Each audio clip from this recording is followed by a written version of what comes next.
اهم حاجة في الموضوع الدرجة النهائية.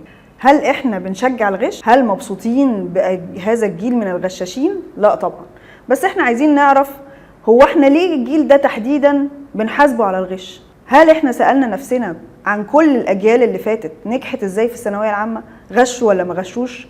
في اجيال كتيرة من الدكاترة والمهندسين والمحاسبين والعلماء ويمكن الصحفيين كمان نجحوا بالغش او من غير الغش. اكيد في ناس اجتهدت وذاكرت وعملت. اشمعنى دول اللي احنا بنحاسبهم على الغش؟ عايزين نعرف فين المشكلة، فين اصل الحكاية في موضوع الغش. يغير بقى نظام الثانوية العامة، يتشقلب، يحط تصحيح الكتروني، يحط تابلت، يغير اساميها، يسميها ثانوية، يسميها بكالوريا، يعملوا كل المحاولات. هو في الاخر حطك في القالب بتاع الثانويه العامه، بتاع عنق الزجاجه ده، اللي هو بتوصل لمرحله التعليم الثانوي فتلاقي نفسك بتتزق ناحيه الضغط الرهيب بتاع امتحانات الثانويه العامه. في بقى اللي بيقدر يعديه بسهوله، وفي اللي بيتعرض لمشاكل نفسيه وازمات بتؤدي احيانا لمأساة، لطلبه بتنتحر. وقرينا الكلام ده وسمعنا عنه خلال السنين اللي فاتت، اعداد من الطلبه بتنتحر علشان ما جابتش المجموع المنتظر منها